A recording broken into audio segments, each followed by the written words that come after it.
Dans une campagne publicitaire audacieuse menée en 2020, BlackRock, connu pour fabriquer des armes à feu qui pourraient probablement donner à votre grand-mère l'impression d'être Rambo, a mis en avant Thomas Crooks, tristement célèbre pour avoir été le tireur de Trump. En 2024, Crooks est réapparu comme une mauvaise suite que personne n'avait demandé, tentant d'assassiner Trump lors d'un rassemblement en Pennsylvanie à l'aide d'un fusil BlackRock.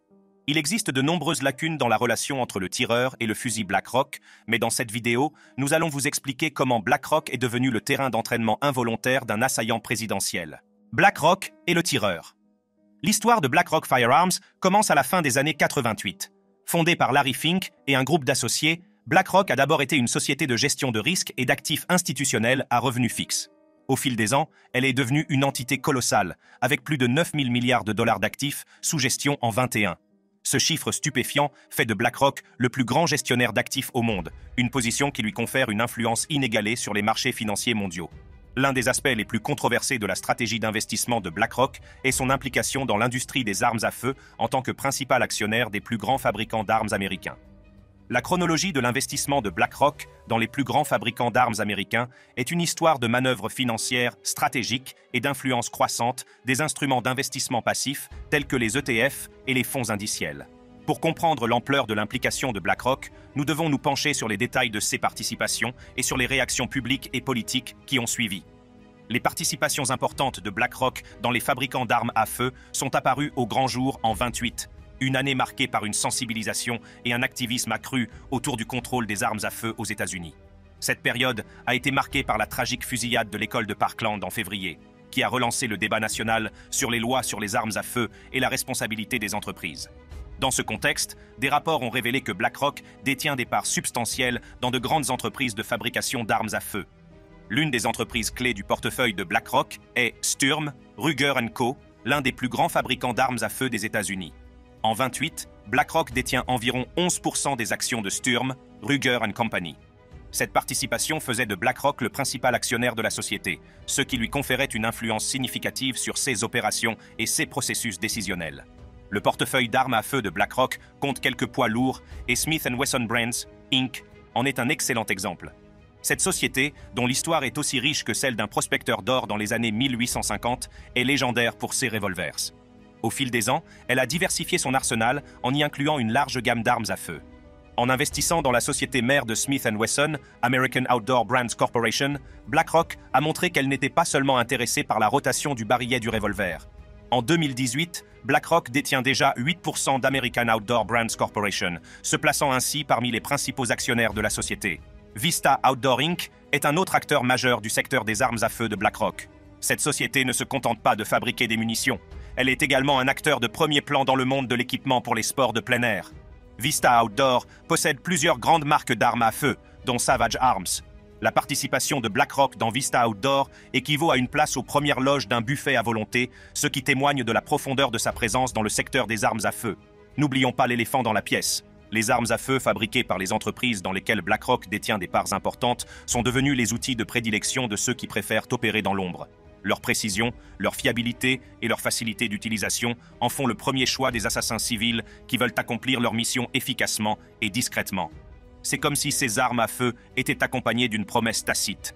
Que vous soyez un chasseur, un tireur sportif ou quelqu'un qui a des intentions plus sinistres, vous trouverez l'arme idéale dans l'arsenal bien fourni de BlackRock. Il semble que le jeune homme qui a tenté de tuer Trump ait également utilisé un fusil lié à des sociétés dans lesquelles BlackRock détient des actions. Thomas Matthew Crooks est né et a grandi dans la banlieue tranquille de Bethel Park, en Pennsylvanie. Située à environ 1 heure de route au sud de Butler, Bethel Park est une communauté connue pour ses quartiers sereins et ses habitants soudés. C'est là que Thomas a passé ses années de formation en grandissant dans une maison modeste avec son père. Thomas a fréquenté le lycée de Bethel Park, où il a obtenu son diplôme en 22 ans. Son séjour à l'école est marqué par un sentiment d'isolement. Ses camarades de classe le décrivent comme un individu calme et réservé, qui se tient souvent à l'écart. Au cours de ces années de lycée, Thomas est souvent la cible de brimades. Le manque de compréhension et d'acceptation de ses camarades de classe a contribué à son sentiment d'isolement. Malgré cela, il n'y a pas eu d'incidents significatifs ou de signaux d'alarme qui auraient pu indiquer une propension à la violence. Les enseignants et le personnel de l'école l'ont décrit comme un élève qui se tenait à l'écart et ne causait pas d'ennui. À la maison, Thomas vivait avec son père. Ils étaient très proches l'un de l'autre et son père avait une grande influence sur sa vie. Le fusil de type AR utilisé lors de la fusillade appartenait à son père, qui a supposé que Thomas s'était rendu dans un stand de tir le jour du rassemblement.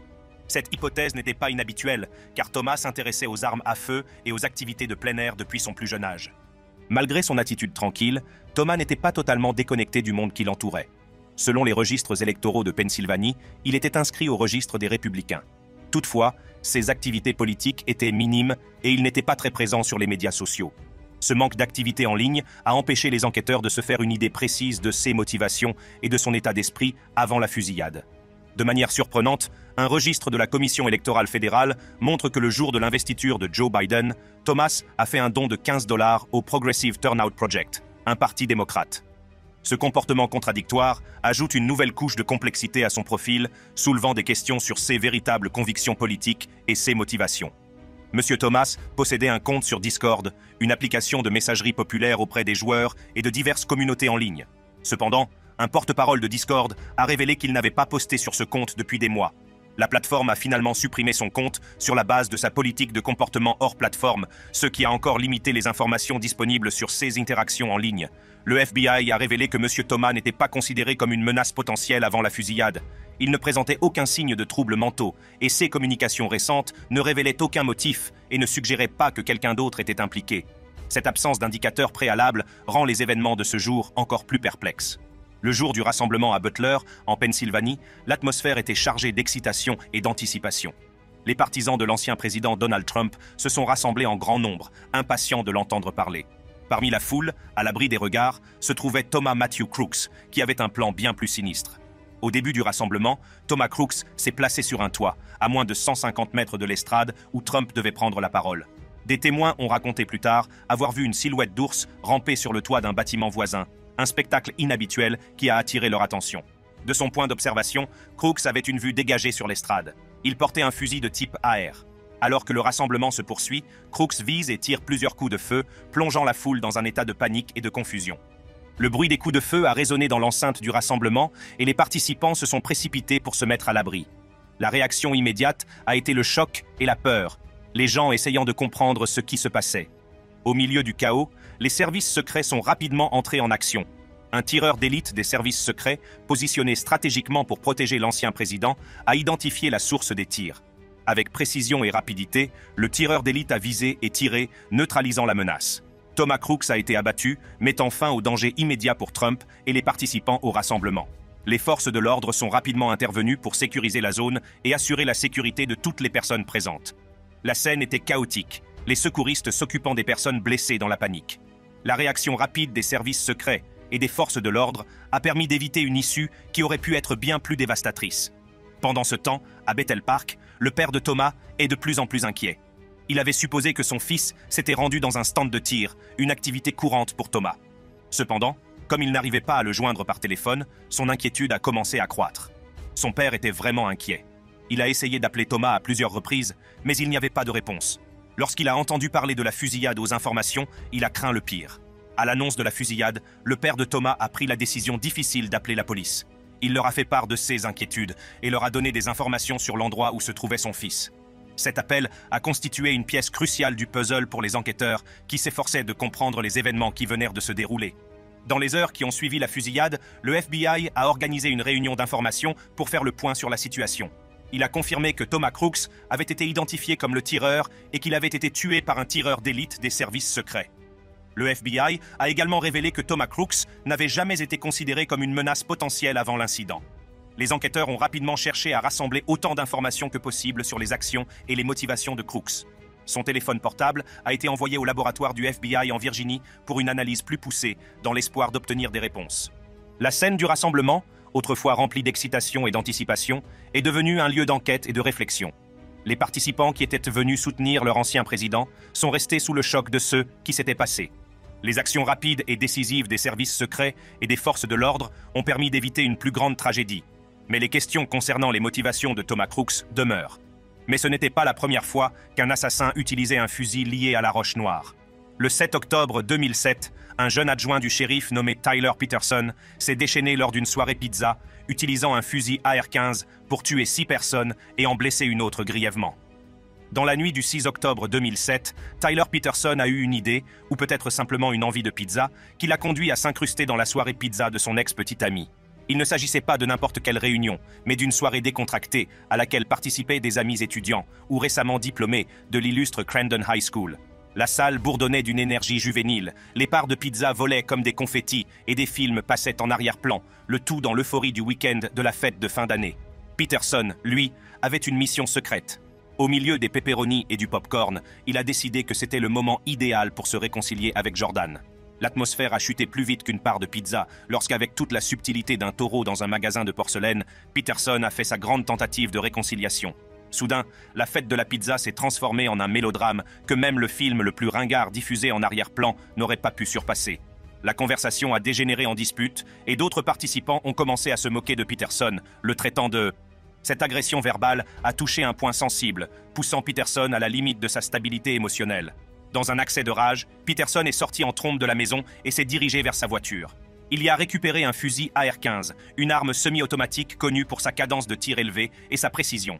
Ce fusil, couramment utilisé par les forces de l'ordre, était un instrument mortel entre les mains d'une personne en proie à des troubles émotionnels. Peterson est retourné à la maison, armé et dangereux. Il a fait irruption par la porte et a déclenché un barrage de 30 coups de feu visant les fêtards.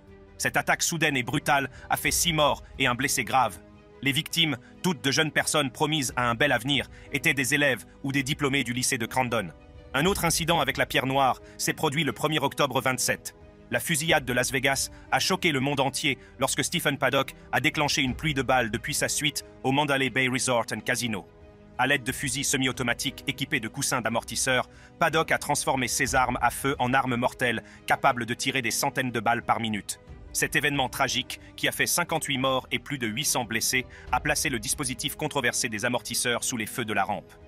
Lors de la fusillade de l'école primaire Sandy Hook, le 14 décembre 2012, l'auteur, Adam Lanza, a perpétré une attaque brutale qui a entraîné la mort de 26 personnes, dont 20 jeunes enfants âgés de 6 et 7 ans et 6 membres adultes du personnel. Le massacre a eu lieu à Newtown, dans le Connecticut, et constitue l'une des fusillades scolaires les plus meurtrières de l'histoire des États-Unis. Adam Lanza, âgé de 20 ans à l'époque, a commencé son carnage en tirant sur sa mère, Nancy Lanza, à leur domicile, la tuant avec une carabine Savage Mark II de calibre 22. Il était armé d'un Bushmaster XM-15E2S, un fusil semi-automatique de type AR-15, et portait 2 armes de poing, un Glock 20 SF et un Sig Sauer P 226. Il avait également un Saiga 12, un fusil de chasse semi-automatique de calibre 12 qu'il avait laissé dans sa voiture. Lanza est entré dans l'école en tirant à travers un panneau de verre situé à côté des portes d'entrée verrouillées. Une fois à l'intérieur, il s'est dirigé vers les salles de classe de 2 enseignantes, Victoria Leisotto et Lorraine Rousseau. Dans ces salles de classe, Lanza a tiré plusieurs balles de son fusil Bushmaster, tuant 15 enfants et 4 adultes en quelques minutes. Il s'est ensuite rendu dans la classe de première année de l'enseignante Kathleen Roig, mais celle-ci avait réussi à cacher ses élèves dans une salle de bain et à barricader la porte, ce qui leur a sauvé la vie.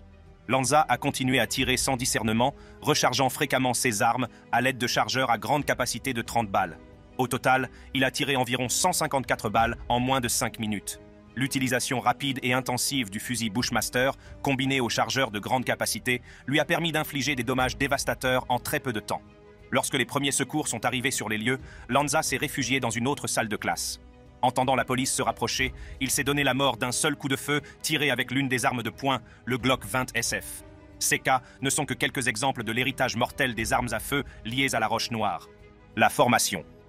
Thomas Crooks, qui a tenté d'assassiner l'ancien président Donald J. Trump, a fait une apparition fugace dans une publicité télévisée de 2022 pour BlackRock, le géant mondial de la gestion d'actifs.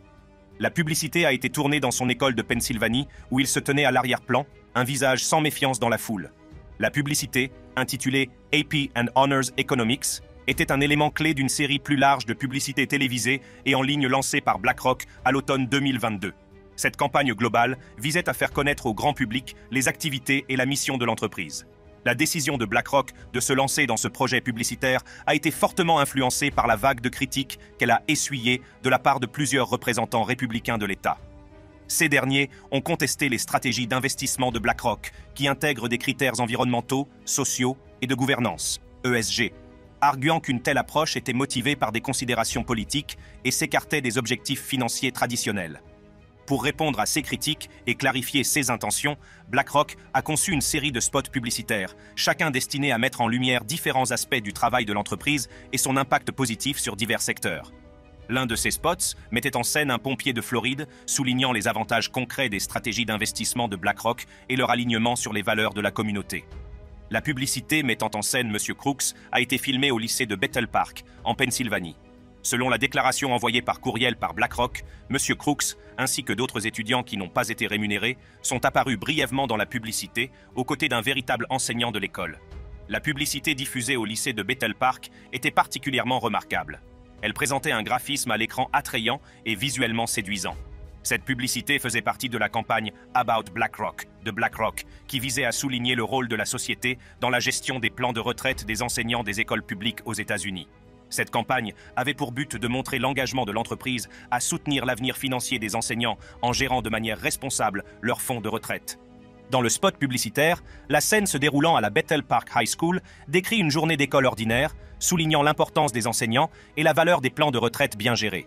Le tireur, Thomas Matthew Crooks, était un élève de terminale de l'école en 2022 et apparaît à l'écran 2 fois au cours du spot de 30 secondes. On le voit assis à un bureau de classe, vêtu d'un sweat à capuche de couleur sombre, et il ne parle pas. La participation de M. Crooks, ainsi que celle de ses camarades de classe, avait pour but d'ajouter une touche d'authenticité et de réalisme à la publicité. Brian Dallow, un professeur d'économie dévoué de Pittsburgh, en Pennsylvanie, qui figurait également dans la publicité pour BlackRock, a partagé son point de vue sur le bien-être financier et ses aspirations pour l'avenir. Dans l'annonce, Brian explique que l'équilibre financier signifie pour lui être libre de faire ce qu'il aime. En réfléchissant à sa carrière et à sa retraite, il espère que les gens se souviendront de lui comme d'une personne qui a fait de son école un endroit spécial et qui a donné tout ce qu'elle pouvait pour aider la communauté. Ces paroles sincères résonnent avec le message central de la campagne de BlackRock, qui souligne l'importance de la liberté financière et de la contribution à la communauté. L'accent a été mis sur l'environnement quotidien d'une école publique et sur le rôle essentiel que joue BlackRock pour garantir aux enseignants une retraite sûre. Puis, sans crier gare, l'affaire s'est emballée. La révélation de l'implication de M. Crooks dans la publicité a fait la une d'un tabloïd, en même temps que la nouvelle stupéfiante de sa tentative présumée d'attenter à la vie d'un ancien président. Ce rebondissement a attiré l'attention des médias plus que la rupture d'une célébrité et a amené tout le monde à s'interroger sur le processus d'approbation des campagnes qui s'adressent au public. C'est comme si l'appel à candidature avait été géré par la loi de Murphy. Dans une déclaration publiée par BlackRock, l'entreprise a confirmé que sa publicité comportait effectivement des images de M. Crooks. La société a expliqué qu'en 2022, elle avait diffusé une publicité mettant en avant un enseignant de la Bethel Park High School, au cours de laquelle plusieurs étudiants non rémunérés, dont Thomas Matthew Crooks, apparaissent brièvement à l'arrière-plan. La société a assuré que toutes les séquences vidéo seraient remises aux autorités compétentes et que la vidéo avait été retirée de la circulation par respect pour les victimes. BlackRock a condamné la tentative d'assassinat en la qualifiant de odieuse, dénonçant fermement la violence politique sous toutes ses formes. La société a réaffirmé son engagement à promouvoir la civilité et l'unité dans tout le pays. Cet incident a jeté un nouvel éclairage sur une publicité d'entreprise par ailleurs banale, mêlant le monde de la haute finance et une affaire criminelle très médiatisée d'une manière que peu de gens auraient pu anticiper. La campagne, à propos de BlackRock, qui visait à souligner l'engagement de l'entreprise en faveur de la sécurité des retraites des enseignants, met désormais involontairement en évidence les intersections imprévisibles entre les initiatives des entreprises et les vies individuelles. L'assassinat manqué. La tentative d'assassinat de l'ancien président Donald Trump par Thomas Crooks est l'un des événements les plus stupéfiants et les plus sensationnels de l'histoire politique récente. Imaginez, une journée remplie de tensions, de drames et d'une séquence d'événements si incroyables qu'elle aurait pu être écrite par un scénariste hollywoodien. En ce jour fatidique de Butler, en Pennsylvanie, le décor était planté pour un spectacle inoubliable. Moins de 2 minutes avant le début du feu d'artifice de balles, 2 équipes de tireurs d'élite des services secrets ont été aperçues sur les toits derrière Trump, comme des aigles guettant un mulot. Ces agents hautement qualifiés étaient en train de verrouiller leur cible. Thomas Matthew Crooks, 20 ans, qui s'était trouvé une place de choix sur un toit voisin, à 2 pas de l'endroit où Trump prononçait son discours. À 6h15 précise, le chaos a éclaté. Des coups de feu retentissent et les acclamations de la foule se transforment en cris de terreur. Les agents des services secrets sont entrés en action et se sont précipités pour mettre Trump à terre. Du sang est visible sur les gradins situés derrière l'endroit où M. Trump s'exprimait. Une balle l'a touché à l'oreille, l'effleurant mais ne mettant pas sa vie en danger. C'est le pandémonium. Les spectateurs sont en état de choc et les agents du secret service travaillent rapidement pour sécuriser la zone. Tragiquement, un spectateur a été tué et 2 autres ont été grièvement blessés dans l'attaque. Les services secrets ont confirmé par la suite que le tireur présumé, Thomas Matthew Crooks, avait été abattu par les agents. Le FBI a immédiatement ouvert une enquête sur l'incident. essayant de reconstituer les motifs et le passé du jeune tireur. Crooks, qui n'avait pas de casier judiciaire, avait réussi à s'approcher dangereusement de l'ancien président. L'enquête a révélé que Crooks avait méticuleusement planifié l'attaque, profitant du cadre ouvert du rassemblement et de la ligne de mire dégagée depuis le toit. La nouvelle de la tentative d'assassinat s'est répandue et la nation est restée sous le choc. Le fait que Trump ait survécu à une tentative d'assassinat de si près n'est rien de moins que miraculeux. L'incident a soulevé de sérieuses questions sur les mesures de sécurité lors d'événements politiques et sur les limites que des individus pourraient atteindre pour cibler des personnalités de premier plan. Les services secrets sont réputés pour leur planification méticuleuse et leurs protocoles de sécurité rigoureux, en particulier lorsqu'il s'agit de protéger des personnalités de premier plan comme l'ancien président Donald Trump. Toutefois, un récent incident survenu lors d'un événement organisé par Trump a jeté une ombre sur leur réputation, soulève de sérieuses questions quant à leur empreinte sécuritaire et à la surveillance d'un bâtiment situé en dehors du périmètre désigné. L'événement a eu lieu à Butler, en Pennsylvanie, où des milliers de partisans s'étaient rassemblés pour écouter M. Trump. Le Secret Service avait établi un périmètre de sécurité autour du lieu, une procédure standard pour assurer la sécurité de l'ancien président et des participants. Ce périmètre est conçu pour créer une zone sécurisée, à l'abri de toute menace potentielle. Cependant, un bâtiment situé juste à l'extérieur de ce périmètre est devenu le point central d'une violation choquante de la sécurité. Selon les services secrets, le bâtiment a été considéré comme étant en dehors du périmètre de sécurité. Cette décision a suscité une levée de boucliers et un examen approfondi. La question fondamentale est la suivante. Pourquoi ce bâtiment n'a-t-il pas été inclus dans la zone de sécurité? Était-il considéré comme une structure à faible risque ou s'agissait-il simplement d'un oubli? Whitney Wild, de CNN, qui a suivi de près l'enquête du FBI, a rapporté que de nombreux responsables de l'application de la loi sont stupéfaits par la proximité de l'immeuble avec l'ancien président. Ils sont choqués qu'un tel manquement à la sécurité ait pu se produire, en particulier compte tenu des enjeux importants. Le Secret Service s'appuie fortement sur les forces de l'ordre local pour combler les lacunes en matière de sécurité lors de tels événements. Cette collaboration est cruciale, car les agents locaux connaissent bien la région et peuvent fournir des effectifs supplémentaires. Lors de l'événement organisé par Trump, 2 équipes de contre-snipers des services secrets étaient sur le terrain, ainsi que 2 équipes de contre-snipers locales. Malgré cette forte présence, la question demeure. Pourquoi personne n'était-il posté sur le toit du bâtiment en question? Ces observations alarmantes ont été communiquées aux forces de l'ordre, mais la réaction a été tardive. Selon le Washington Post, un agent des forces de l'ordre a réussi à monter sur le toit et a brièvement vu le tireur, qui a ensuite pointé son fusil sur lui. Le recours aux forces de l'ordre local pour combler les lacunes en matière de sécurité est une pratique courante des services secrets. Toutefois, cet incident a mis en évidence les faiblesses de cette approche. Le bâtiment, qui se trouvait en dehors du périmètre de sécurité, n'était pas suffisamment surveillé, ce qui a permis aux tireurs d'accéder au toit et de constituer une menace importante. Il s'agit là d'une défaillance manifeste en matière de sécurité. Le fait qu'un tireur ait pu s'approcher aussi près d'une personne protégée et la blesser est inexcusable. Une enquête indépendante est nécessaire pour déterminer ce qui a mal tourné. À l'approche de la Convention nationale du Parti républicain et de la Convention nationale du Parti démocrate, et alors que l'actuel et l'ancien président font activement campagne, les enjeux sont plus élevés que jamais. Les services secrets doivent remédier à ces manquements à la sécurité afin d'éviter que de tels incidents ne se reproduisent. La tentative d'assassinat ratée de Donald Trump a eu d'importantes répercussions politiques et sociales. L'événement a ajouté une nouvelle couche d'incertitude à une campagne présidentielle déjà chaotique, incitant les 2 candidats à réévaluer leur stratégie et leur message. M. Trump, candidat républicain présumé à l'élection présidentielle, a réorienté sa campagne sur les thèmes de l'unité nationale et de la résilience. Le discours révisé qu'il a prononcé lors de la Convention nationale républicaine a souligné la nécessité pour les Américains de rester unis face au mal et à la violence. Le président Biden, dans son discours prononcé à une heure de grande écoute, a dénoncé la violence et a appelé à un engagement en faveur d'un discours civil. Il a exhorté les Américains à calmer le jeu et à résoudre leurs différends dans les urnes, soulignant que la violence n'a pas sa place dans la politique américaine. Si vous avez aimé regarder cette vidéo et que vous souhaitez continuer à découvrir d'autres vidéos passionnantes comme celle-ci, n'hésitez pas à cliquer sur l'une des cartes qui s'affichent sur votre écran.